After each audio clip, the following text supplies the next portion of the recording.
Alright, so for this lesson we are going to talk about the fill tool, and it is extremely powerful in Clip Studio. It's one of the coolest tools and much cooler than the bucket tool you might find in other apps.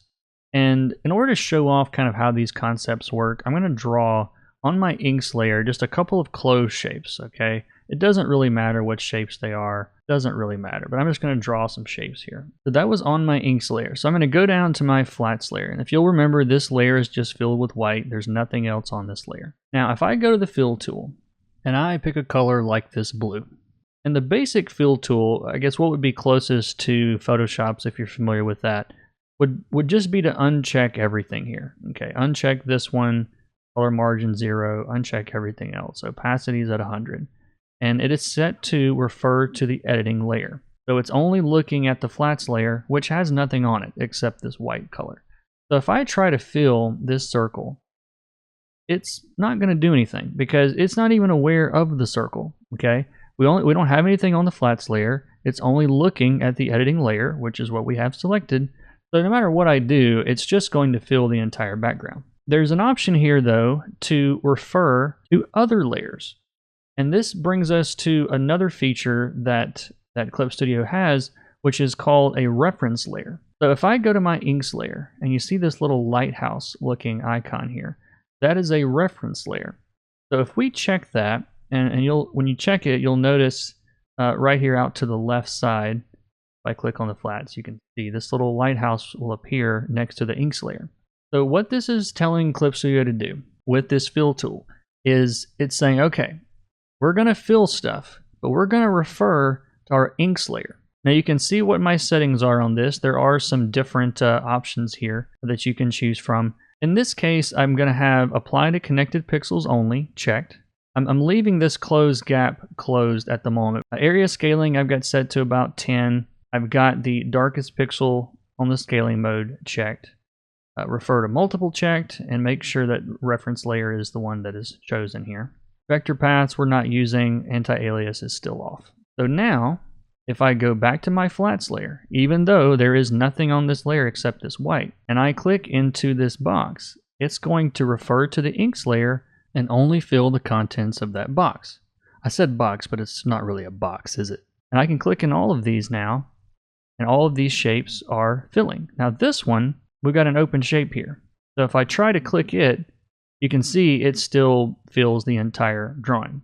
Not filling up our cat because that's a closed shape, so it's not filling it up. This works. This is kind of like the paint tool in Windows. It's a very basic version. There is an option to try to get it to close this gap on its own. And this works with line art that's not, perfectly closed everywhere. So if I put this closed gap on, and you can actually set the width. There's a couple of options here. I'm going to set it to the lowest one first and try that. That didn't seem to do anything. So I'm going to go up to let's try the middle one. Not quite enough. So if I go all the way up, all the way, and choose it again, now it has automatically closed that gap for us. That's what this closed gap thing does. So if you've got a bunch of line art that doesn't make closed shapes, you can choose this closed gap option, and that will attempt to, close that. Now you can see it's not perfect. It's going outside the lines. You might have to go in there and clean it up a little bit or make a change there. It does a pretty good job. So let's fill all of this with white again. So that's the second option, this refer to other layers. Now there are more options here. There is a enclose and fill. Now this one, it actually shows up looking like a lasso tool. This works the exact same way. So I'm going to make sure that I've got a color over here, blue. And again, I'm on the enclose and fill. I'm just going to draw around it. And it fills. Now this won't work as well, when you have open shapes. It's not going to fill with this because the shape's not closed. There are some options here you can kind of play around with to try to basically force it into doing it. So like if you choose, for example, this is on a white background. So if I choose the target color as white and transparent, try it again.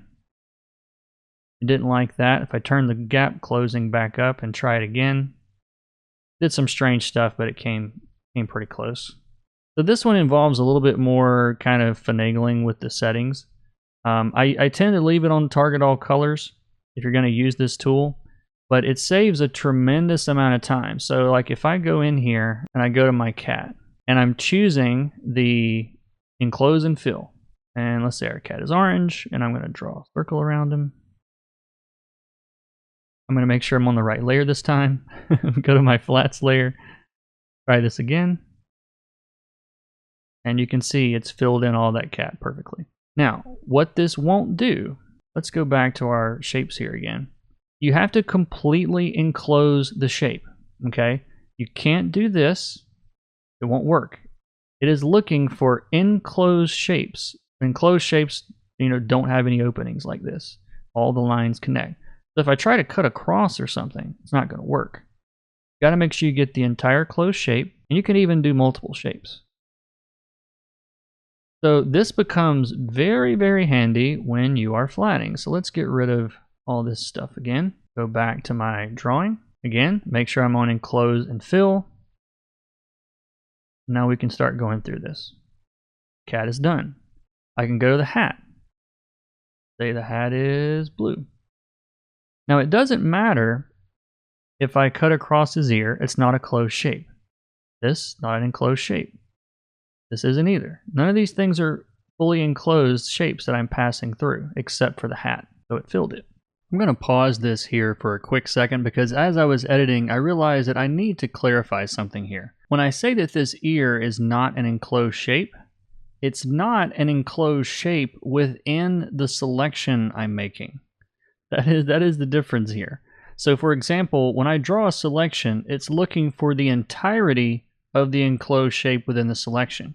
So by the same token as I said earlier, if I were to try to cut across the ear and fill it, it's not going to work. But if I were to go in and select the ear like this, it will.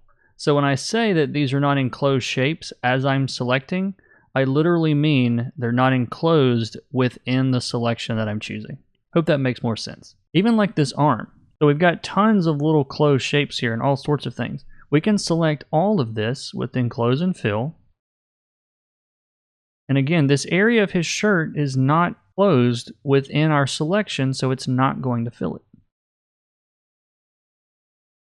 And this is not perfect. You have to have really clean line art to do this, and this is really clean. You might want to close the gaps in your line art, or you might have to do some of this manually.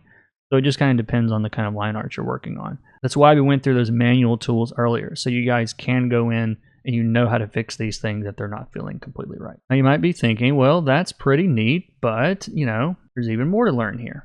So there's another option called Paint Unfilled Areas.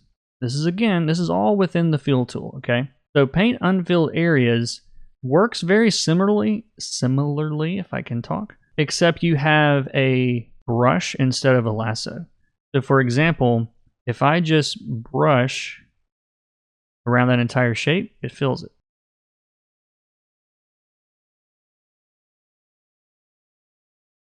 This one, not closing because of that opening there. So you can shift this to, in this example, say white and transparent. It's really just telling you what it's looking to fill. And right now the background is white. So we can set that to white, and with close gap check, it'll probably fill it. But if I uncheck close gap, it doesn't work. So between these three tools, and really all within the Fill tool, there's a lot of flexibility that you have when we actually start to flat this earlier. I kind of want to show you guys all these different options first because it can be a little overwhelming if I just went through flatting this with all these different tools. So now you've kind of seen how each one works, and we can actually start flatting this using some of those tools, and we'll get to that in some of the next lessons. But the key to remember here is this only works in conjunction with that referral option. So in the next lesson, we're actually going to flat these things completely using everything we've learned so far, and it should go a whole lot faster than having to manually flat all of this stuff. So let's get going.